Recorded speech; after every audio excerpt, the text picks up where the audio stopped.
Good evening. My name is Himali Sodhi, and on behalf of a suitable agency, it's a pleasure to welcome you all to this very special online session of Suitably Booked, our book club in partnership with the India Habitat Center, New Delhi. Today, we are delighted to feature the acclaimed, award-winning, and best-selling author Chitra Banerjee Divakaruni. What? It's been close to 3 decades since Chitra stunned us with Arranged Marriage, a collection of short stories published in 1995. It was followed by the acclaimed novel The Mistress of Spices 2 years later. Since then, we've had the good fortune of reading many more extraordinary books by Chitra, who is such a consummate storyteller. The Palace of Illusions, The Forest of Enchantments, The Last Queen, and of course, her latest novel, Independence, which we'll be talking about today. At the center of Chitra's novels have been truly memorable women characters, ranging from the age of the epics to our own times. Chitra has also published poetry and books for children and young adults.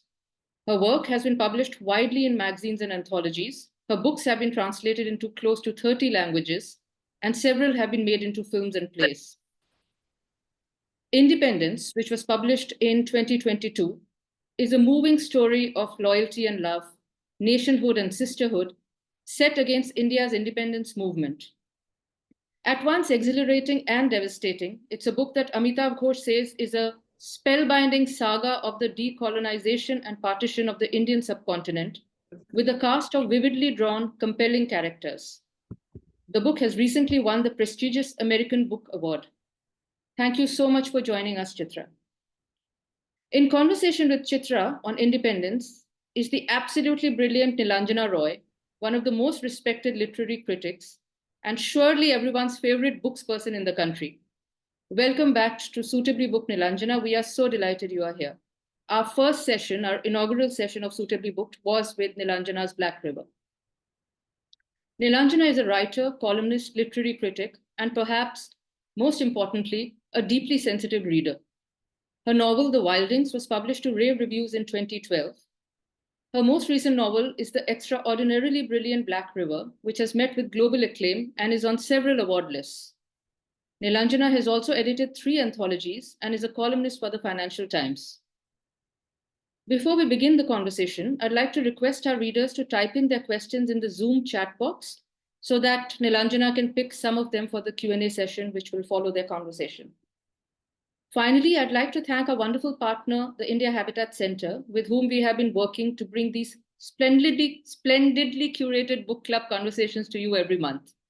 And many thanks to Shivendra, Shruti, and the team at A Suitable Agency. Over to you, Nilanjana and Chitra, and thank you once again for joining us. Himani, thank you for that fabulous introduction. And Chitra Di, and everybody who's here today, it is such a pleasure to be in the same room, even if virtually, with Chitra Banerjee Divakaruni. I think for some of us, her novels, her writing over the years has become a compass and also a resting place, a place of refuge, a place where our minds and our imaginations wake up a lot. And I'm just very grateful that she was able to do this conversation. I'm particularly loved Independence in part because I'm from West Bengal. And I think for many of us who are from the region, we've often felt that our stories of partition and our stories of what Bengalis and others went through at that time have been missing from the official record.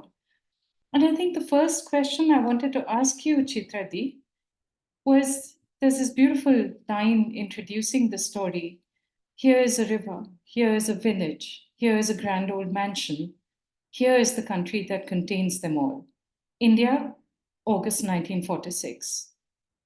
Right from the start, did you know that you wanted to, in a sense, address this gap in the record? And how long have you been thinking about partition, independence, what it does to people, just ordinary people? Thank you for that great question, Nilanjana, and thanks to Habitat Center and Suitable Agency for inviting me. It's such a pleasure to be with all of you, all the readers who are out there, and I want to thank you also. And Nilanjana, that is a great question because, yes, I've been thinking about this book for a long time. As you know, I am also from the West Bengal, Kolkata region. And these stories are really a part of our heritage. And very much so for me, because my grandfather, my maternal grandfather, my dadu, and my mother were both involved in the freedom struggle. They were both followers of Gandhi. And so as I was growing up, they would tell me a lot of these stories, things that they went through, their friends went through, what was happening, how much people sacrificed in order for the country to become free. And I felt that the 75th anniversary of India's independence, which is when this book was published, would be a great time to remind people because, you know, most of us, were born into a free India and we took our freedom for granted. And I think, you know, it's a good thing to remember how many people struggled, fought, died, were injured, how many families were broken up. And then, of course, after the great victory of independence, the horror of partition, why did that happen? What can we learn from those times that we can use today? Those things would have all been swirling around in my mind for a long time. But I think I got really motivated to write this novel after I wrote The Last Queen, which, as many people know, is about the life of Maharani Jinda and how she fought very bravely against the British in the 1800s. Now, the time was different, the situation was more complicated, and she was unable to prevail at that time, largely because of inner treachery within her kingdom. But I didn't want to leave our Indian history at that point. That was a very painful point. So I wanted to complete the arc and bring it to the point of victory and triumph when the British are forced to leave and India becomes self-ruling and decolonized. So I guess that's all that was behind my writing of this book. I thought that it must have been a project that not just took many years to write. You know, often we think of the writing of a book as something that happens when you're actually putting words on the page. But it took many years to evolve in your mind. And I'm so glad to have that background and that explanation. And reading it, you know, I felt that you were exploring independence in multiple ways. Of course, the story of what happens, the lives that are destroyed and then put back together, perhaps after the sundering of partition, after Direct Action Day and the Great Calcutta riots, you know, that the violence that spills over when you have such a radical separation. But you chose to tell that story through the medium of a family that I grew after a while, I think, as many readers did, to really love and to feel that you know as your own.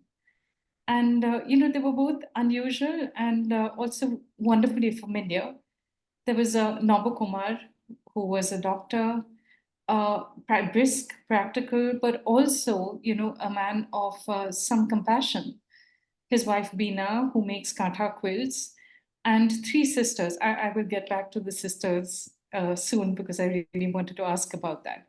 They live in a little village called Ranipur. And I know that not all of this is personal directly, but that choice, you know, of a family that lives close to Calcutta, but at a little distance from it as well, at a little distance from history before they get swept up into the tides of history. What was it about this family? You know, did you see the characters as a whole, or did they add themselves one by one as family members? Well, I saw the three sisters first of all, and we'll speak about them in a little while. And then soon after that, I saw their father, Nabakumar, whom I became very fond of. Nabakumar is, you know, roughly modeled on my own grandfather, who was a doctor and who had a clinic in his little village, which was about the same distance from Kolkata as Ranipur. It's a different village. Ranipur is fictional. And when I was growing up, I spent many very happy summer holidays with my grandfather. And that is when he told me the stories of independence also. So it seemed like he had to be in the book in the form of Nabakumar. So, that I became very fond of that character. Many people tell me that I am partial to my women characters and not to my men, and that is, I think, an accurate observation, because I do feel the stories of women have not been told enough, and therefore they need to be centered. But I became very fond of Nabakumar and also his chess playing friend, because I guess my own grandfather's character is kind of split between the two of them, because he was a great player of chess and he taught me chess as well. So there's a lot of little biographical connections to the characters, especially these two older men.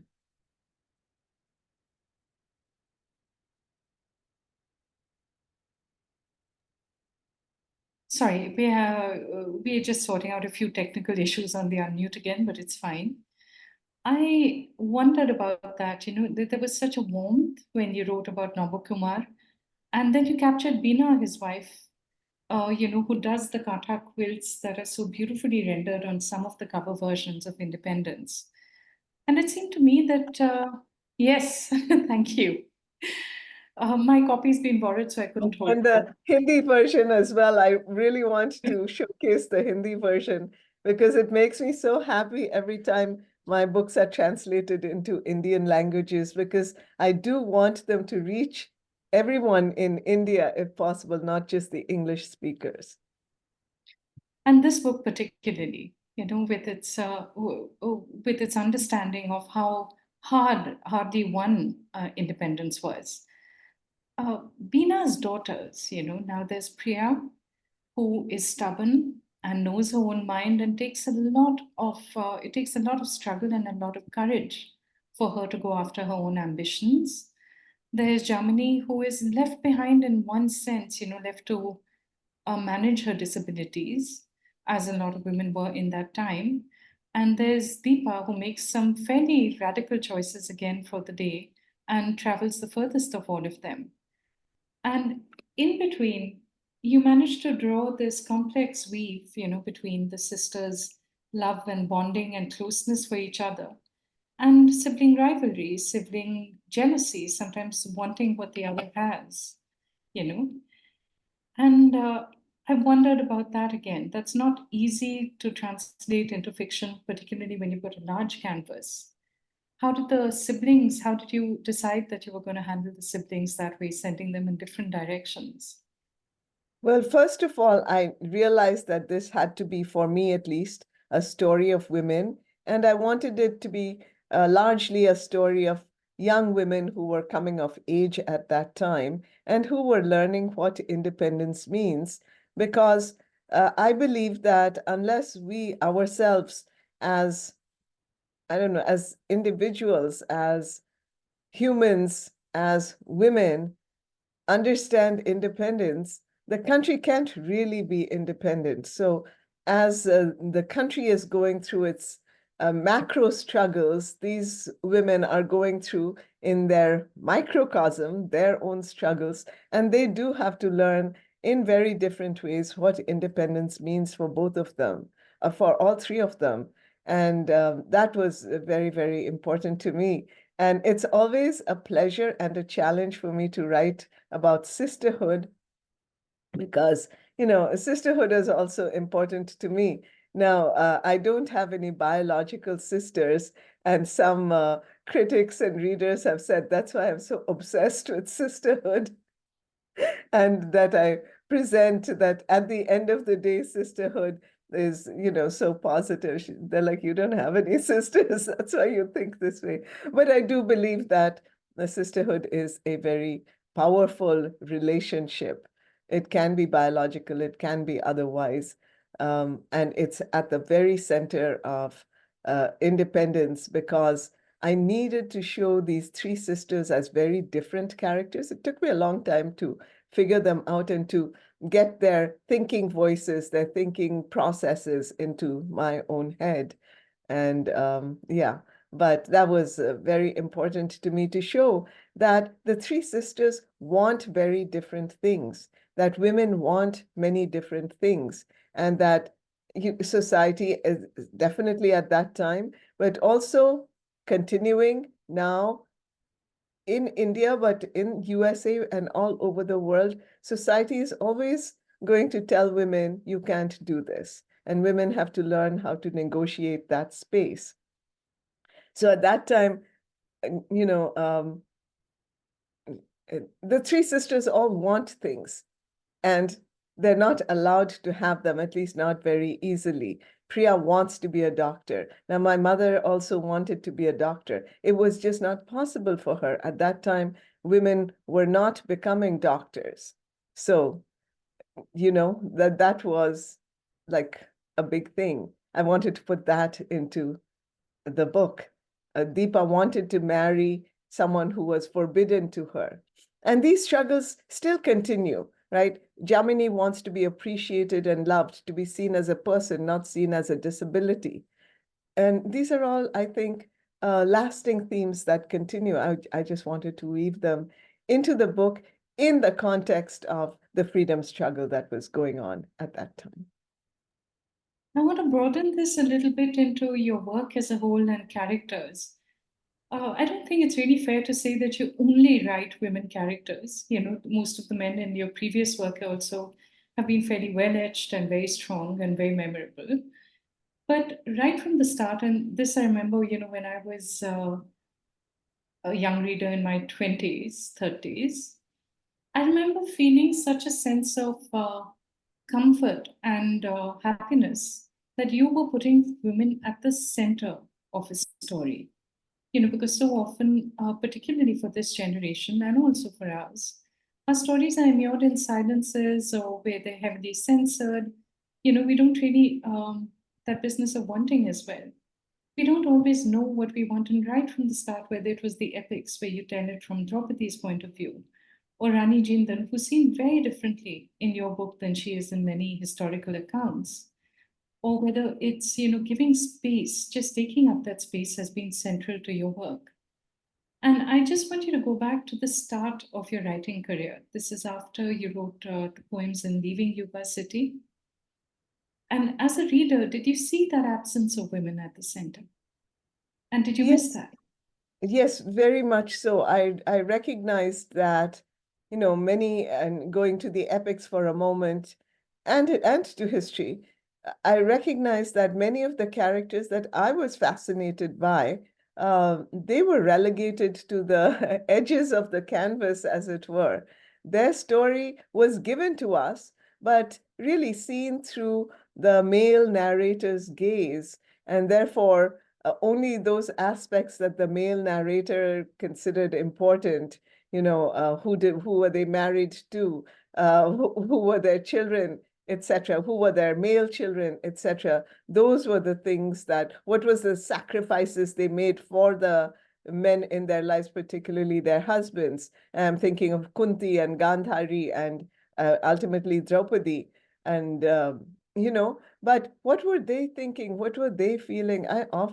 My grandfather would tell me these stories, and as I grew older into my young teenage years, I would be like, but you know, what do you think Kunti was feeling at that time? What did Draupadi feel when her clothes were being removed in the sabha? And we don't have that. We have a few words, but what's going on in their heads? What is the context out of which they're coming? It's such a rich area of, you know, imagination, but it's kind of pushed aside. And I said to myself, darn, if I ever become a writer, I want to tell those stories. And then, as you and the audience might know, when I was going to school in the US, I just got involved somehow in the Women's Center. I was at the University of California at Berkeley doing my PhD, and I got involved in the Women's Center. And through the Women's Center, I got involved in the field of domestic violence and, you know, violence against women. And that then became a lifelong passion for me. And that's a lot of the activist work I do is in that area. So I needed to bring that into my writing. What does it mean when a woman isn't given space? What does it mean when her life is restricted for her?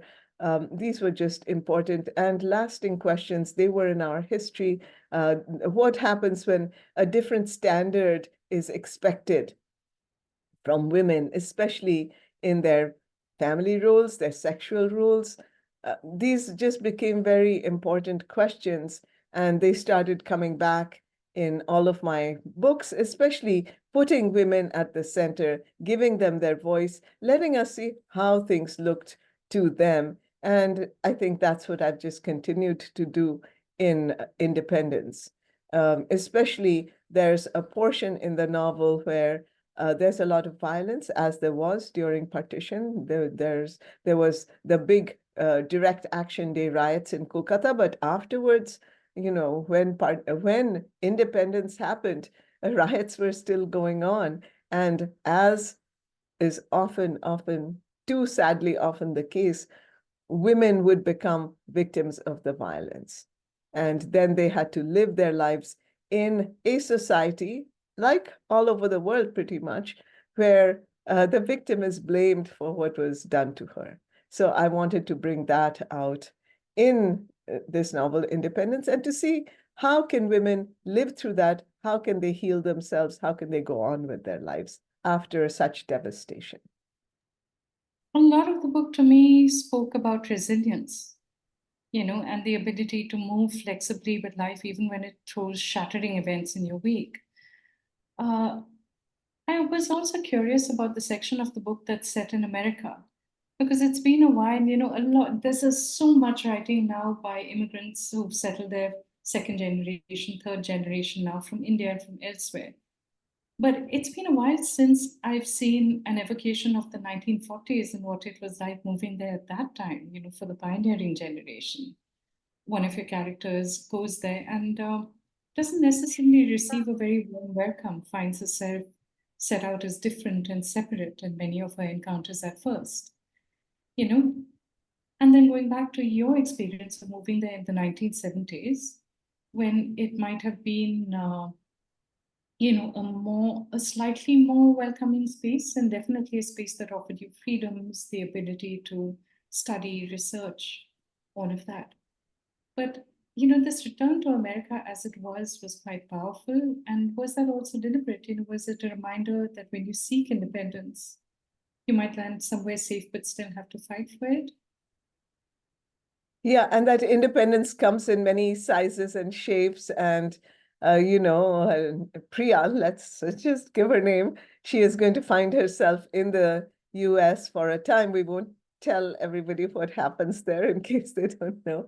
But yes, she will have to find exactly that, exactly what you said, a whole other kind of independence, standing up, being who she is, finding a space for herself, finding a voice for herself. And she realizes this is just around independence. And, there's nothing in the US papers about this. She knows earth-shattering event that's going on in the Indian subcontinent at that point. And the world seems largely unaware of it. And how does that feel, being invisible like that after you've lived through, some very, very harrowing things? So I wanted to bring that out.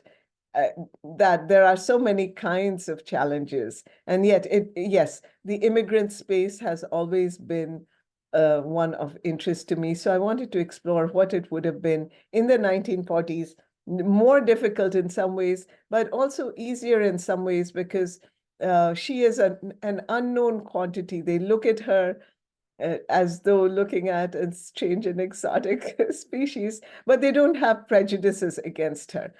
That comes later as one creates a community. So those are some interesting things about immigration. And also, I wanted to give her more choices and more, difficult situations where she would have to choose one or the other. Her life in the United States, which would be easier, would allow her to pursue her dream, or does she need to go back to her sisters? Does she owe them that loyalty? And is there that bond of love for her own country as well? So, they were just good fictional questions that I wanted to explore. You started as a poet, and a lot of your novels, a lot of your work has a musicality to it. And in this book, one of the joys of reading Independence, if you haven't already, is that there are songs and poems, woven through the fabric of the story.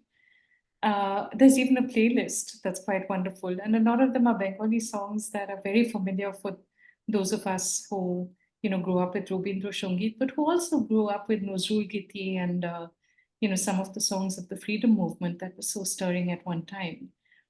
And obviously, did you enjoy putting that together? And did you mean there to be music in readers' minds when they read this? Yes, that was very important. And I am so glad that my wonderful publisher, HarperCollins, uh, asked me for the playlist. And so we went through the songs and I chose like my favorite versions of the songs that they could then put the QR code in the book and everyone can listen to those songs. And it was very historically important because the songs gave people so much spirit. They gave them so much courage. They kind of kept them going. A lot of these songs were banned during the freedom struggle, but people would still sing them. They would sing them on the marches. They would be beaten up. They would fall on the roadside. They'd still be singing those songs. I know those stories from historical research, but also my own family stories. And I just wanted that to be there because music is such a powerful force. When other things are taken away from us, we can still sing. And songs like Tagore's Akla Chalo Re, they definitely relate to that time in history, but they also relate to all of us as human beings, but also all of us as political beings in the very complex world in which we find ourselves today. So I really wanted that. I also wanted to point out something which, I think we've kind of forgotten, that Hindus and Muslims and Christians and Parsis and all kinds of people came, and Dalits, they all came together in order for independence to happen. So the songs of Tagore are, of course, very important and central, but the songs of Nazrul, they are also very important. They were very, very inspiring, and Nazrul himself thought of himself as Indian first. As did many people at that time. And it seemed to me that that was an important lesson for us to remember. A country stands stronger when all people of all backgrounds can come together, are allowed to come together, do feel that they have a common cause. And I think all over the world now, in the US as much as anywhere else, there's such division. We find so many ways of saying, you're not like me, therefore I don't trust you, I don't believe you, you don't have a right to be here. And I wanted in Independence that question to be raised and to show examples of, how India did achieve her independence. That is so powerful and needs to be said at a time when, maybe our collective memories have frayed, and for the generation that came after us. The stories of the freedom struggle, everything that we might have grown up with, have almost been erased or blurred or seem less relevant today. You did a lot of research for this book, as you do for most of your work.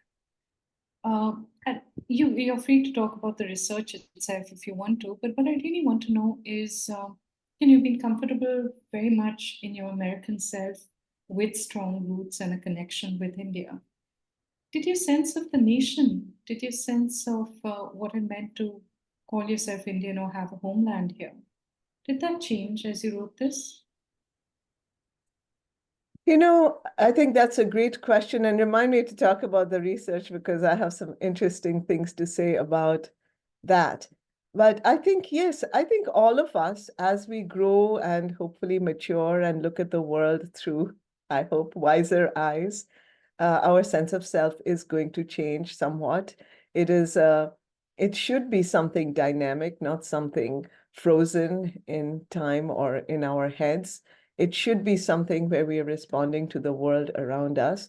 And I hope that as I'm growing older, my sense of self has become more embracive and where I see more of the commonality in, let's say, women and our struggles and our triumphs, but also in people of Indian origin of many different kinds.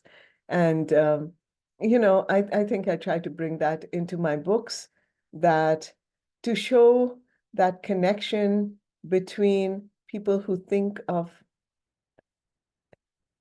that person as the other, to be able to see that, whoa, we are human first. What hurts that person hurts me also. And this was certainly true during partition and, the independence struggles. What hurt one part of the nation was also hurting the other part of the nation. What hurt one community was also hurting the other community. What hurt the men was certainly hurting the women as well. So I think it is so important, again, in these fractured times, to remind ourselves of our humanness, to remind ourselves that even as so much violence was going on in independence, there were kind people, there were people who put themselves at risk, there were people who did without so that other people could get just the bare things that they needed for livelihood. There were people who put themselves in danger to save their neighbors, to save people that they knew, but perhaps not even that well, just because it was a human thing to do. So times like these in history will bring out the worst in people and bring out the best in people. And it's up to us as we examine those histories to decide, well, which of those behaviors would I like to learn? Which of those behaviors can I, or would I like to make part of my life? So that's kind of, at least for me, I learned a lot as I was writing. I always learn a lot from my characters as I was writing. And in fact, when I was writing this book and when I was doing research, it was, a lot of things were very painful. So I know I'm a late night person, so I would be sitting at the dinner table after dinner and I'd be doing research and I'd be crying. And at first my husband would come into the room. He said, "What's wrong?" But then he figured out, okay, this is just her process. She needs to feel it before she can write it in her books. But, all of those things really changed me as I was writing this book. But a funny part about the research. All right, so this process started when I was writing my previous novel, Last Queen, and I had been all excited about writing about Maharani Jinda, again, another forgotten or erased, partially erased a character out of history. And so I was all ready to go to India, I especially wanted to go to Amritsar, which was very important in Maharani Jinda's life. And I wanted to go to Kolkata because that's where, after a long separation orchestrated by the British, the mother and son, Maharani Jinda and her a tragic son, Dalip Singh, they are going to meet. But then COVID struck, I couldn't go anywhere. And I was just stumped. I'm like, how am I going to write this novel? And yet I really wanted to write it. So I turned to books and photographs and paintings of the time. And I realized something, that I'm a very visual thinker. I imagine visually, and just having those photographs and particularly paintings of that time allowed me to enter that space much better than if I went to, let's say, Amritsar today, and obviously Kolkata, where those buildings don't even exist. But I had this grand idea that I would stand on the street and vibes of Maharani Jinda would just come into me. But I got that much more from looking at old photographs. And so I realized that I'm a very visual person. And so when I was doing research for independence, beyond the personal stories and the people I interviewed, the old photographs became very, very important. And I looked at a lot of old newspaper accounts, especially of the riots and of the partition. And, that really helped me find my way into those times. So for all writers out there, I'm just sharing this. That's just such a beautiful and such a warm and generous response, Chitradi. I have a lot of other questions, but I think it's time to hand over to the audience. So one last one for me. In one of your interviews, you had this beautiful image of you sitting in your family's village as a child with your grandfather, whom you mentioned was the model for Navakumar, telling you folk tales, telling all of you folk tales and stories and little legends in the light of a flickering kerosene lantern. And I just wondered whether we could close out this session by talking a little bit about what the power of story has been for you both as a writer and a reader. Yeah, that's thank you for that. Yeah, I do remember my childhood times in the village very fondly because of my dadu, my very special dadu, who was a great storyteller, and he is the one who gave me love for stories, especially our old stories. He would tell us stories from the Ramayana, the Mahabharata, all of that. And so I I realized, even without not on a conscious level, on a subconscious level, the importance of story in shaping our characters and in shaping our understanding of the world. And so one of the things that, of course, I share my stories, the ones that come to me as best as I can. But one of the things that I tell people always, always, as anyone who is in touch with younger people, share the stories, because those stories are going to have much more of an impact than anything else you could tell kids and tell younger people in your lives. Stories have such a power because they allow the other person to imagine and enter that space. They allow a communication between people, and not just orally told stories, but certainly books as well. They invite the reader into a space in a very non-threatening but welcoming way. And they allow us to relive those times, to relive those people's lives, and to understand compassion in a whole other way. I think I have become a much more compassionate person after reading, because that's where else do you get a chance to really, really live the challenges of someone who on the surface seems so different from you, but after reading you find that, oh, on the level of being human, we have a lot in common. And our vision of the world begins to change. And I think it begins to expand, which we all need a lot of all over the world. As usual with you, Chitradi, whether it's a book or a conversation, I feel that we receive so much more than we might have expected. So thank you for that. And we can take it now into questions. What I would suggest, I'm struggling a little bit with the view of this, but I'll just figure that out. If people could put up their hands, I think there's a reactions down there that allows you to put up your hands.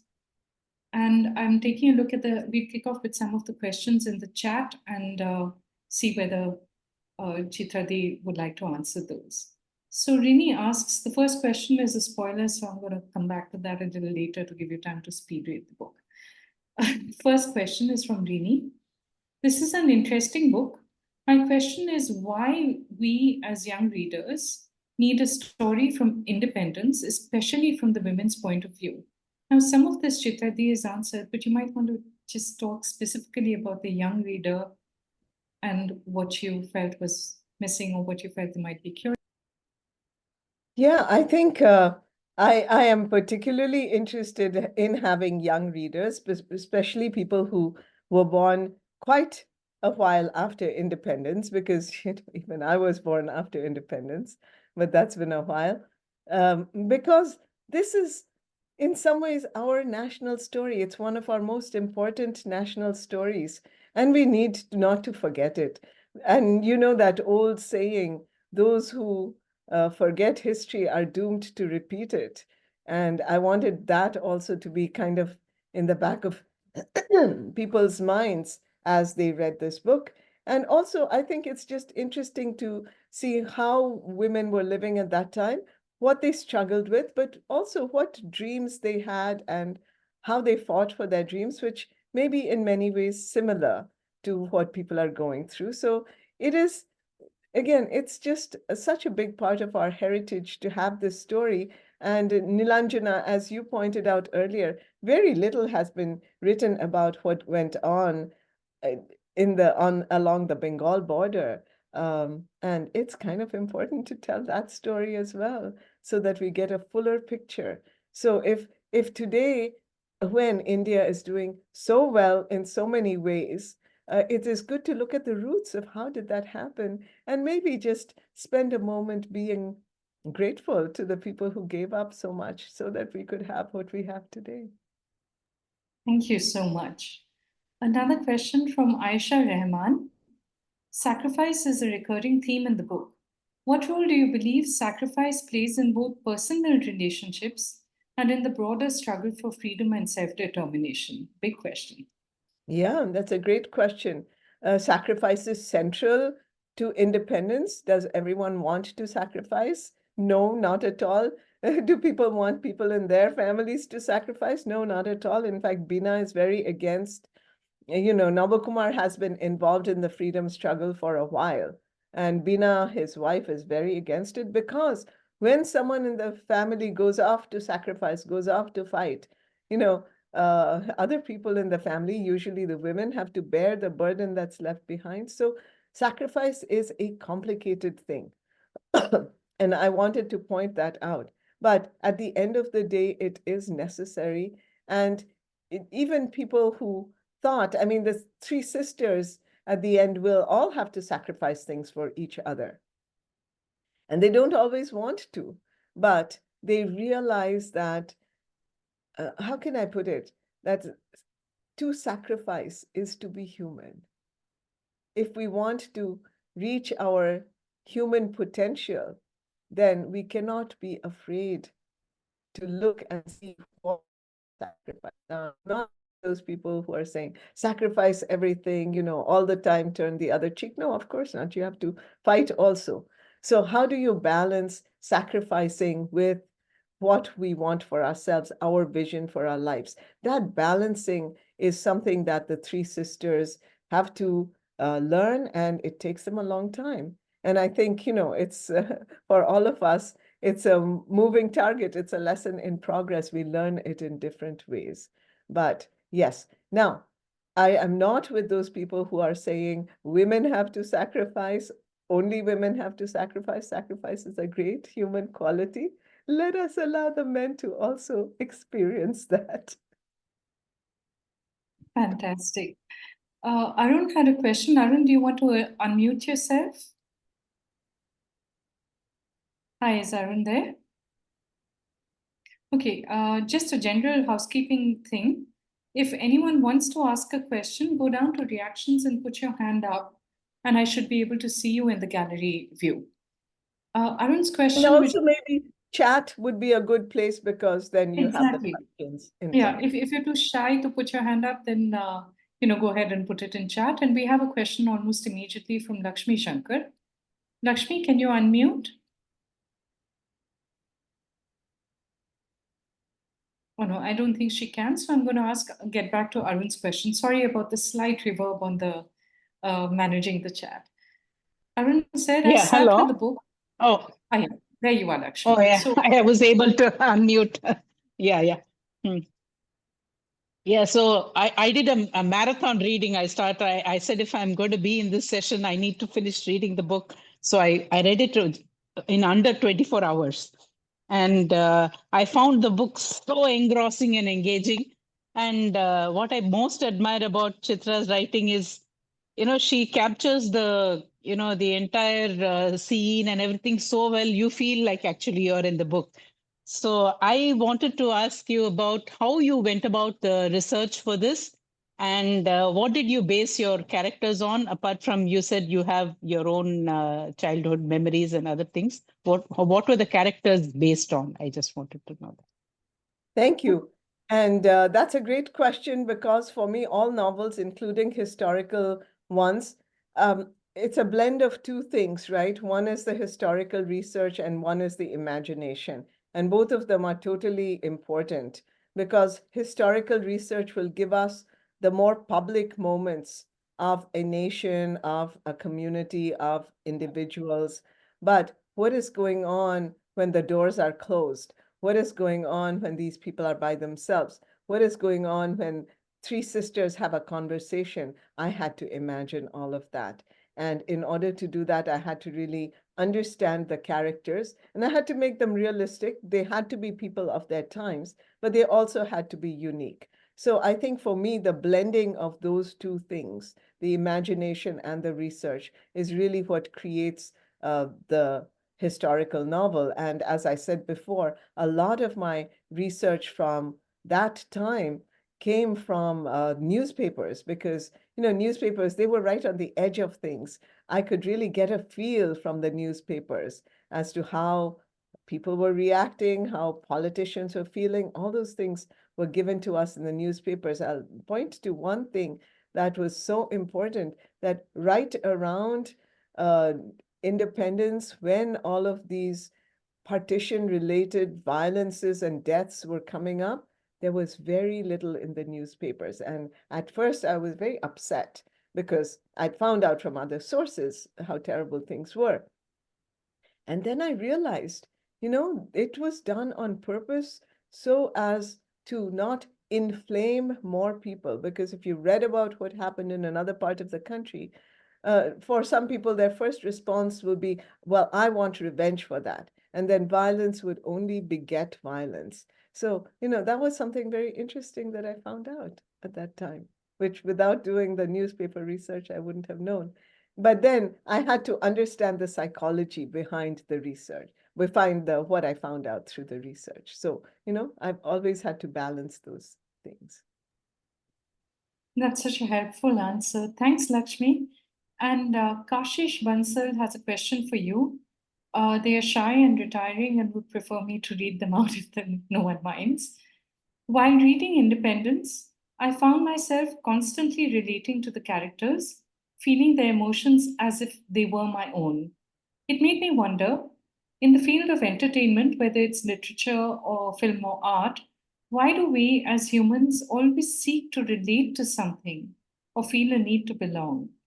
Is this an innate desire to see ourselves in stories, or is there something deeper about our connection to the characters and narratives we immerse ourselves in? Great question. Great question. And I'm sure, Nilanjana, as a writer, you will also have your answers to this. But I think, yes, the human need to relate is a very, very basic, very central, very, what shall I say, primal need that we have. This is why, and we need it in order to, I believe, survive in the world, not just physically survive, but emotionally survive. And that's why, even from like cave people days, the humans tended to get together in groups, not just for the physical survival, but for that emotional strength that we give each other. And so I wanted to bring that out in this book, and in many of my books. And there's two sides to this, that we come together in order to survive, but we have to learn how to survive when there's no one else also. That ultimately we have to go deep inside and create that relationship with ourselves, that belief in ourselves, that courage in ourselves. So I think in Independence, those things are balanced. Yes, the sisters do things for each other, but at some of the worst or the most challenging moments of their lives, they are alone. And therefore, they have to understand how to navigate that moment. They have to figure it out. So, a balance of the individual and the community and the stories of each other. Because going back to the other part of your question, unless we really hear other people's stories, we don't understand them. A lot of times we just have ideas in our heads of what a certain person is like. I'm sure you've felt that sometimes all of us have felt that.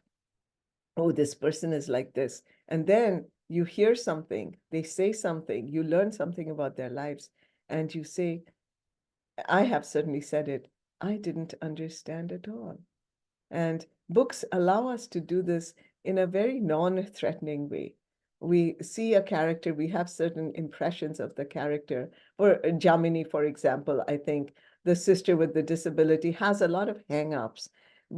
And at first, I wanted her to be a prickly, not always sympathetic character, but my hope is certainly that as we see what she goes through and how she feels about it, we too begin to understand, to feel, and to identify.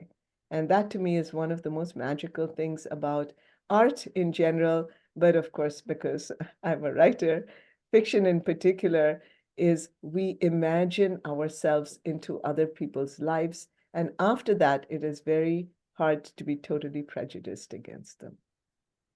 Thank you so much. That was stirring.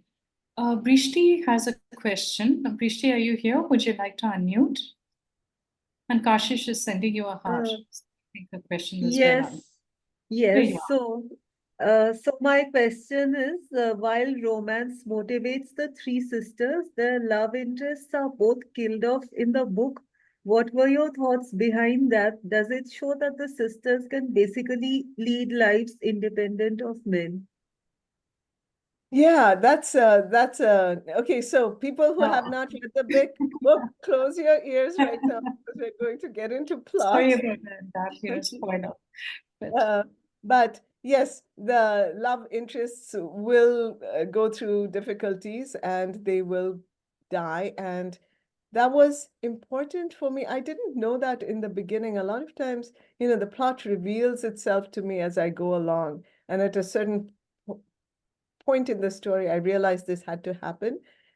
Part of it is historical. So many people lost their families. So many people did lose their love interests and their loved ones, especially if it was an interreligious, interfaith relationship that really happened and I guess continues to happen. So, but part of what I needed to show in this book, and I only realized it as I was writing it, is the strength women have in themselves. So apart from the plot necessities, which required that the people they love would die in very different ways, I needed to explore what happens after that, because that was the reality for so many men and women during independence. They lost their loved ones. How would we continue? And a larger human question, how do we continue when the person we loved most is gone? How do we survive? So this is a novel about survival. And ultimately, each of the women will find an answer about how to survive and how to be happy in spite of. And isn't that an important Indian question, a human question? I'm always trying to figure out the answer to that. How to be happy in spite of. How to draw upon the strength inside me in spite of. Because the world is always going to give us in spite of. I don't see hands up, so I'm going to exercise moderator's privileges and ask a quick question about the historical novel. Where, again, you've been writing beautiful historical novels for several decades now. What were the challenges of it, the pleasures of it, and what does it take to learn the craft? And do you have favorite historical novelists yourselves? Okay, I'm packing in 2 questions in one. Yeah, well, I really had to learn it. And, I have loved historical novels from a long time. From reading Tagore, I think I learned, although he was writing his contemporary work, and most of the time, some of his work is also historical. But for me, it was certainly the historical novel when I read things like, The Home and the World, Ghare Baire. So how to create a different time, and how fascinating it is to be able to, for the reader, to enter that very different universe, which otherwise, how would we ever, right? How would we ever have any entry into it? Yes, through films, but, a book is much more intimate and it causes us to use our own imagination in a whole different way.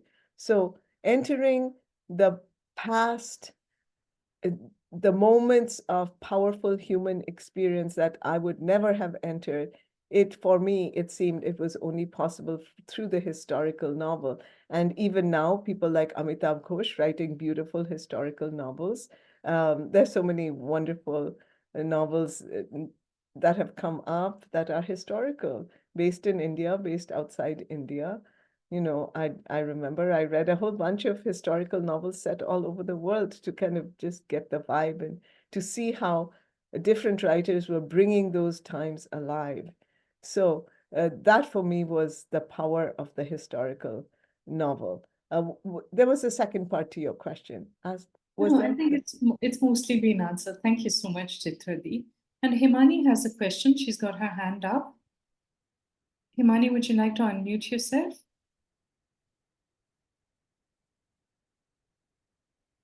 Or would you like me to read out the question?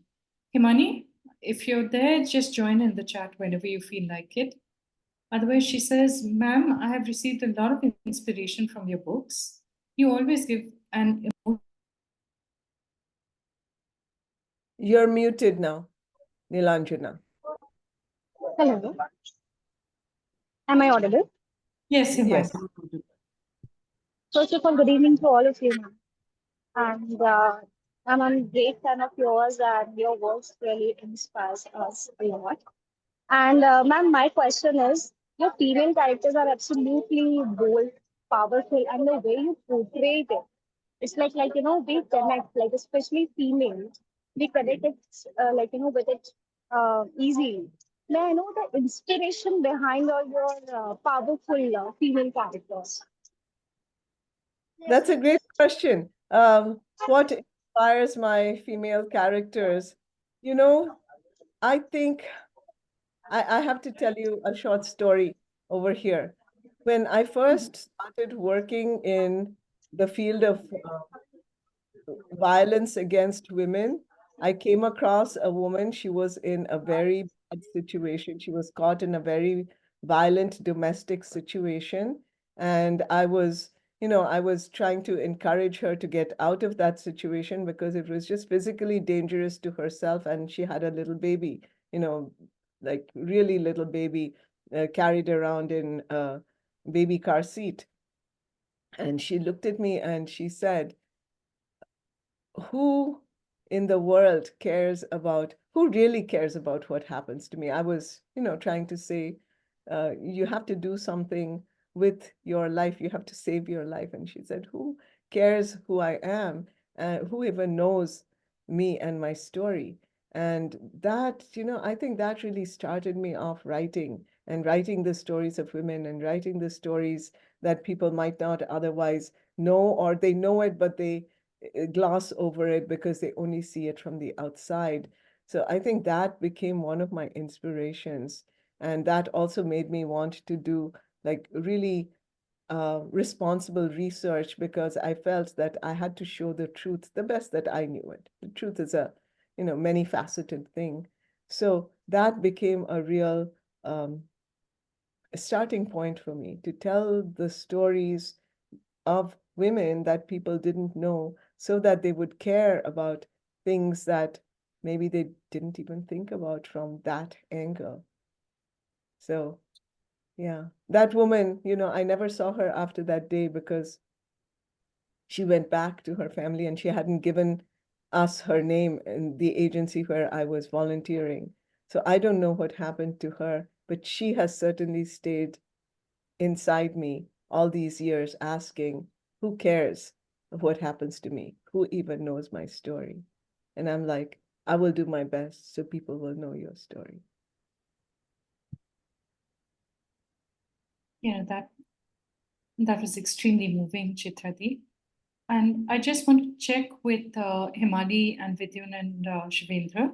Do we have time for 3 more questions, or are we running over the clock? Yes, Nilanjana, we can take a couple of more questions. Sure. So Marina's had her hand up a long time. Marina, would you like to ask your question? We'll go to Tharika and then Kinjal. Thank you. First Marina, then Tharika and Kinjal. I'm sorry about this. One of the few downsides of a Zoom conversation where you can gather everyone together from all over the place is that a lot of your conversation is X, are you there? So Marina, all right, if Marina is not there, we'll just move on to Tharika.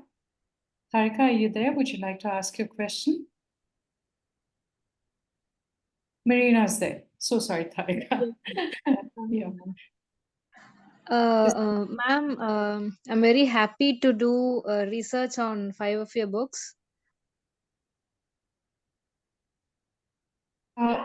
Thanks. I think we've, Marina, thanks for the question. I think we've already had 2 or 3 questions on research. So if you don't mind, we'll move on at this point, but you can always come back to the recording. I just want to say, I want to thank everybody out there who was listening in today and doing work on my books, doing research on my books. That makes me so happy. And I wish you all the best as you, bring my work to more people through your research.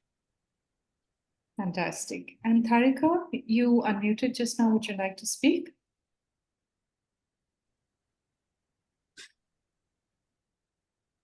Yes, ma'am. Hi, ma'am. I'm a great fan of all your books, and I used to feel overwhelmed whenever I end the book. I used to cry. So my question is, how can you express all women emotions which are used to being unrecognized or unheard by the society? For instance, Draupadi's inner turmoil, her desire, her hate, everything was expressed in your book.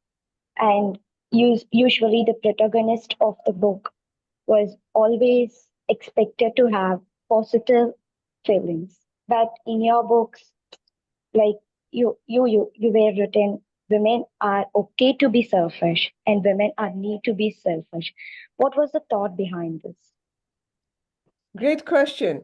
Because one of the things I feel so strongly, I cannot emphasize this enough, is the burden that has been put on women, and not just in Indian society, in many places in the world, probably most places in the world, that we have to be perfect.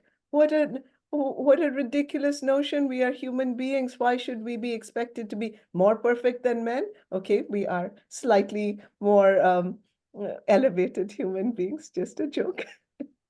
Right? But why should it, through history, even today, different standards are set for women. Listen, we are human beings. We have all the feelings that men have, and we are entitled to have them. Perhaps it wouldn't be the wisest to act on them, and then we have to use our intelligence because we have that also. But I have always believed in not whitewashing my women characters. They should be allowed to have the full gamut of reactions, responses, emotions, hopes, desires, dreams. They should be allowed to make mistakes. When I was writing The Last Queen, the story of Maharani Jinda, that was what I noticed. She's been kind of erased out of history because she was seen as such a strong woman with her own mind. She made her own decisions. Sometimes she made the wrong decisions. Hey, which one of us has not made wrong decisions? And she was a sexual being. She had desires, and that was, no, that's not allowed. Wait a minute, how can you say that a woman cannot is not allowed to experience the full gamut of human emotion, including being a sexual being a person who gets angry sometimes, being someone who at times wants revenge? We have to okay that for ourselves as readers, writers, and people living in the world. And we have to say that's okay for other women as well. And I surely hope that, there are a lot of wonderful men who read my books and who write to me about these things. So I surely hope that the men who are reading my books will become ambassadors to other men and other women, because many women don't believe that they're allowed to have these negative, quote unquote, negative emotions and feelings. That it's okay, we are human. Let's accept that. We are all equally human. So that's been my message always through all of my books. Thank you so much, Chitra. I think we're pretty much at the end of our time. And apologies to those of you who haven't been able to ask questions. Chitra, So I wanted to say something for people who are not able to ask questions. I'm going to put up a post on my Facebook page, which is a public page, and I'll say this is a follow-up of this wonderful conversation that we had. And if you didn't get a chance to ask questions, you can put it in that in the Facebook chat, and I will answer them. That's absolutely fabulous. I was wondering whether we could close, since you have the book in your hands, with just, a short reading from the first page of Independence. Would you be, or any section that you prefer? So you read a little bit from the beginning, right? So I think I will read the very first part. So this book, as people who have read it will see, is written in two very different styles. There are these little portions that come in the beginning of every section, which tells us what's going on in the country. So, that's more like a historical overview. And then we go into the sisters' perspectives, and we're much closer to what's happening. But I felt both were important because it is the story of the country as well. So this relates to the first scene, but we are seeing it from that historical perspective. Here is a river like a slender silver chain. Here is a village bordered by green gold rice fields. Here is a breeze smelling of sweet water rushes. Here is the marble balcony of a grand old mansion with guards at its iron gates and servants transporting trays of delicacies up the stairs. Here are a man and woman on carved teak chairs. Here is the country that contains them all. So we're kind of moving, right? The river is Sharushi. The village is Ranipur in Bengal. The mansion belongs to Shomnath Chaudhary, Zamindar. He is playing chess with Priya, daughter of his best friend, Nabukumar Ganguly. The country is India. The year is 1946. The month is August. Everything is about to change. And I need to read to you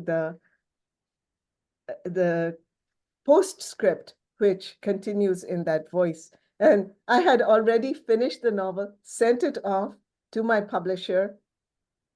And I was in the shower one day when this postscript came to me in these words, and I had to stop my shower halfway, soap, towel around me, and write this down. So I want to share this with you.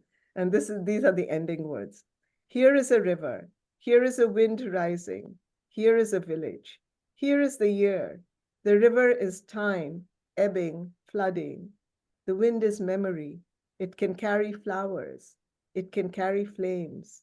The village is the world, and you are at its center. The year is now. What will you do with it? What will you do? And this is my question to all readers. Thank you so much. That was Chitra Divakaruni reading from Independence. And I also just wanted to say a huge thank you to the Habitat Center, a Suitably agency, everyone at Harper, and all of you readers for being here and for joining us tonight and making this such a wonderful conversation. I want to echo those thanks. Thank you all so much. And thank you, Nilanjana, for being such a wonderful conversationalist. Thank you, Chitra and Nilanjana. That was a wonderfully immersive and wide-ranging conversation. And what a beautiful note you ended that on, Chitra. Something for us to think about exactly what your book is purposing to do. We are grateful, Chitra, that you agreed to come on our book club from a different time zone, joining us today from the US. We loved reading Independence at Suitably Booked, and we wish it all the best in its journey ahead. Nilanjana, you were our first author at the inaugural session of this book club when we had an enriching time discussing your novel, Black River. Thank you once again. What a nicely steered and nuanced conversation that was. Thank you, everybody, for joining us this evening and for your wonderful questions. I hope you had a lovely time, and we will see you again soon. Good night to those for whom it is night, and have a great day, Chitra, and everybody else who's in that time zone. Thank you from India Habitat Center, and thank you, A Suitable Agency, for partnering us on this. Good night. Thank you to everyone.